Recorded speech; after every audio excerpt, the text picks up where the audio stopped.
Welcome to Week 7, everybody. It's time for another edition of the Against the Grain podcast. I'm your host, Mully, aka the Fantasy Rambler. Now, if this is your first time in Against the Grain, let me explain a few things for you. What we're doing here is we're coming up with some contrarian picks. These are picks that aren't going to be widely used come game day and intended to give you a leg up on the competition because they're not widely used and they're not going to be in a ton of lineups. Now, they're a little riskier than most of the other plays that we put out, so I use them cautiously. You're not going to want to put them in a lot of your head-to-head or 50-50 lineups because of the risk that's associated with them. Again, these are mainly intended for GPP or guaranteed prize pool contests. With that little caveat, let's jump right in and let's start with our quarterback this week. And this week we've got Matt Ryan. Matt Ryan is $6,500 and he goes into a pretty decent matchup facing Baltimore Ravens.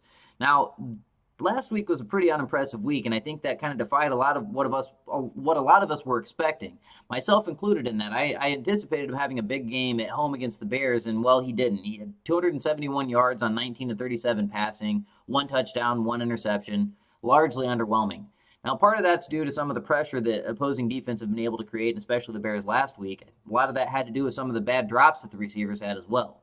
I think both of those things will be something that they're going to work on, obviously, throughout the season, but especially the drops by the receivers. I think that's one thing you won't see from Julio Jones. He's actually talked about that this week a bit.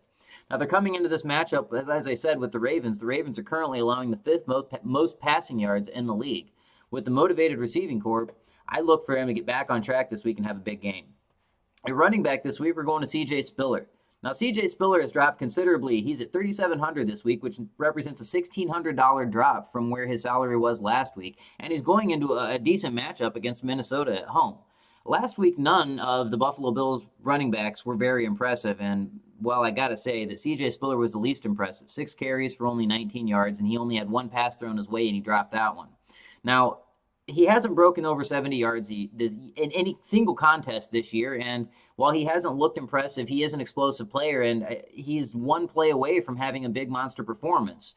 That could happen against a shaky Minnesota Vikings defense that's had trouble containing anybody in the run, and I look for him to come back this week and at least have a decent outing. Now, again, it's a risky play, but at $3,700, there's a great deal of value there. He's also averaging 3.4 yards per carry this season, so it's not to say that he's, completely fallen off. That's not an astonishing figure, but it does give a little bit of a silver lining to the cloud that hangs over him right now. Next up, a wide receiver, we've had Odell Beckham Jr. this week. This is largely because of the Victor Cruz injury. Now, if anybody watched last week's game, Victor Cruz had a terrible knee injury, and he's going to be lost for the season, maybe even part of next season. As a result, that's going to lead to more opportunities for the rest of the receivers, Odell Beckham Jr., Ruben Randle, and then Larry Donnell as well. Now, with Odell Beckham Jr., the reason that I think he's a bit contrarian is I think a lot of people are going to be looking to Ruben Randle. Ruben Randle was already one of Peyton Manning's favorite targets, especially in the red zone. But I think that also applies to opposing defenses. I think they focus a bit more on Randle as well. And Odell Beckham Jr. may fit in more in the Cruz role, the guy that can get downfield and create some space for some of those other guys underneath. So I look for Beckham to be used maybe a bit more in that Cruz role and to see some more targets. And if Ruben Randle is getting the defense's best look, Beckham Jr. could absolutely have a big game. And this is up against Dallas. Now, it is a tougher defense, but I look for them to bounce back from an embarrassing game last week where they were just completely shut out by the Philadelphia Eagles. At tight end, this is about as contrarian as they get, and I promise it's not a Colts homer pick, but I am going with the Colts player. It's Dwayne Allen this week.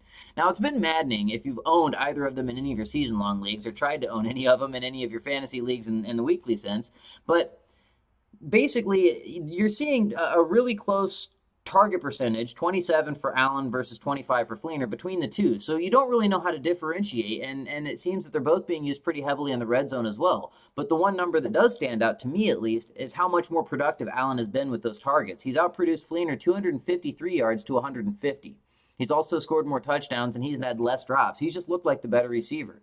Now, I look for him to have a big game this week against Cincinnati at home, mainly because Cincinnati is not very good against opposing tight ends. They're actually worse by a couple of points, which you may not think, but you've got to consider that based on what they're able to do with the run game and what they're able to do, on the outside, that actually does create some additional opportunities, and that's a good way for opposing offenses to attack them. So I look for Andrew Luck to take advantage of those mismatches, especially with the talented Dwayne Allen, and this week could be an absolutely big week for him. I also think that with the stout run defense you've got with the Cincinnati Bengals, that could actually lead to additional red zone opportunities, more potential for him or Fleener, but I anticipate Allen to get those looks.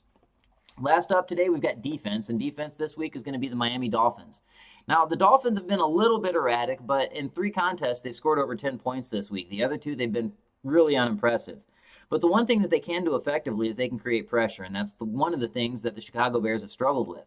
And I got to say, when Jay Cutler gets pressured, he's much less effective. And he does sometimes force some throws, which can lead to scoring potential and interceptions for the defense. Now, so far this year, it's 3 interceptions, 5 fumble recoveries, and 14 sacks that the Dolphins have been able to create in 5 games.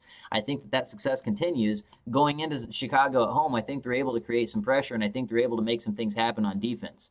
At the price of $3,000, there are some other valuable options out there, and I think that for that reason, some of those other options will be much more widely utilized this week than the Dolphins. Now, there is a little bit of a risk there, again, because the Chicago Bears can go off, and we all know that. They have a very, very potent offense. So if they're unable to create that pressure, or Cutler is able to handle the pressure and get rid of the ball quickly, then this play could absolutely blow up in your face. Now, that goes back to our original point. This is against the grain, folks. You're going against the grain, and just like in real life, you could get a splinter. So be cautious with these picks, and good luck in Week 7.